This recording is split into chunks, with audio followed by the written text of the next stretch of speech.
السلام علیکم دوستوں۔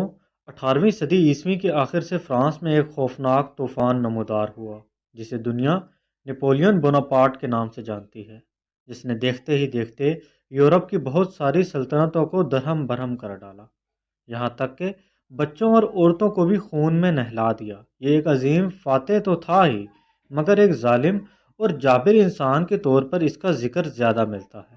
نپولین 1769 میں فرانس میں کورسیکا نامی جزیرے پر پیدا ہوئے۔ گریجویشن مکمل کرنے کے بعد جلد ہی فوج میں کپتان کے عہدے پر بھرتی ہو گئے۔ دوستوں، اس وقت نپولین کی عمر صرف 20 سال تھی۔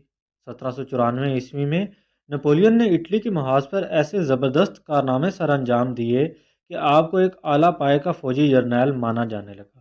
پھر تقریباً ایک سال بعد نپولین فرانسیسی فوج کا کمانڈر ان چیف بن گیا۔ یہاں سے نپولین کی فتوحات کا دور شروع ہوتا ہے۔ اس نے آسٹریا سمیت یورپ کی بڑی بڑی طاقتوں کو شکست دی۔ یورپ کو دھول چٹانے کے بعد نپولین نے ایک نیا وار پلان بنایا برطانیہ پر حملہ کرنے کا۔ اس نے منصوبہ بنایا کہ مصر پر قبضہ کر کے وہاں سے برطانیہ پر حملہ کرے گا۔ ہندوستان سمیت یورپ کی تمام کالونیز کو فرانس کے دشمن برطانیہ سے چھین لیا جائے گا۔ 1798 میں نپولین ایک بڑی فوج لے کر مصر پر ٹوٹ پڑا، جو اس وقت سلطنت عثمانیہ کا حصہ تھا۔ سلطنت عثمانیہ مسلسل جنگوں کی وجہ سے کمزور ہو چکی تھی۔ سلطنت عثمانیہ کی کمزوری نپولین کے لیے سازگار ثابت ہوئی۔ نپولین فرانس سے ایک بڑی فوج لے کر نکلا۔ راستے میں مالٹا نامی جزیرے کو بآسانی فتح کر لیا۔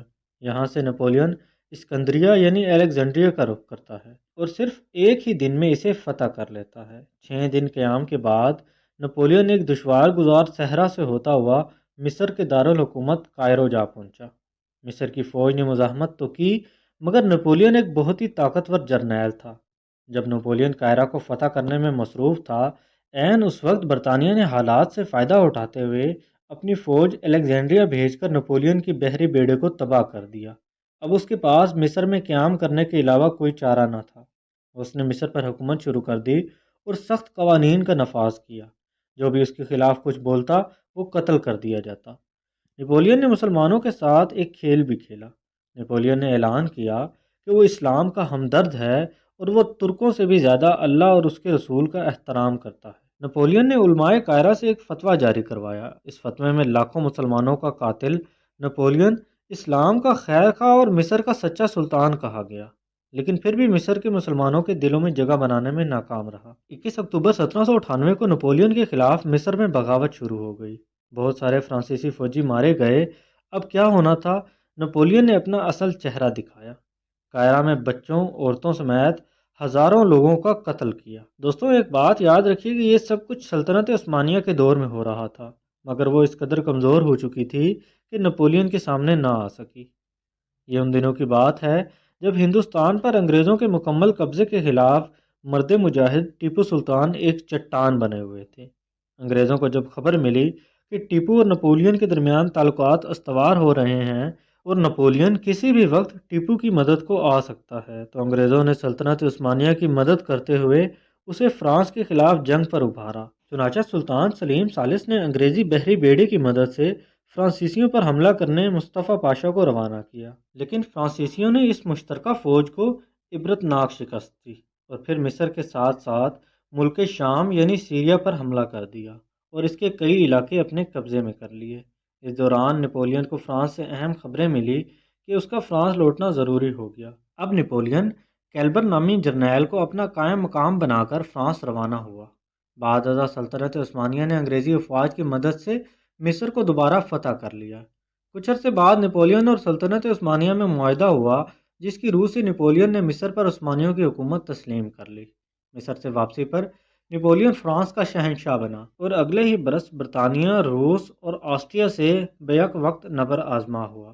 نپولین نے ایسی شاندار کامیابیاں حاصل کی کہ تمام یورپ اس کے نام سے لرزنے لگا۔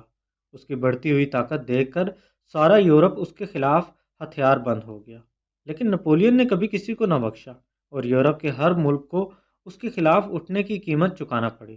آسٹریا کی فوجیں مکمل تباہی کا شکار ہوئی، جبکہ نپولین نے اسپین کو زمین بوس کر دیا اور رشیا کو ایسی عبرت ناک شکست دی کہ وہ نپولین سے صلح پر مجبور ہو گیا۔ رشیا سے ہونے والے معاہدے کی روح سے سلطنت عثمانیہ کو روس اور فرانس میں تقسیم کر دینا بھی شامل تھا۔ یہ معاہدہ اس وقت کیا گیا جب نپولین سلطنت عثمانیہ کا ایک حریف تھا، چنانچہ اسے مغربی اور مشرقی مورخین تاریخ کی ایک بہت بڑی غداری قرار دیتے ہیں۔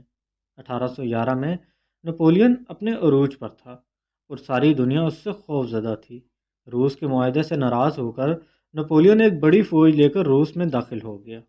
شدید سرد موسم کا مقابلہ کرتے ہوئے ماسکو پہنچا، جہاں روسیوں نے پہلے ہی شہر کو برباد کر دیا تھا۔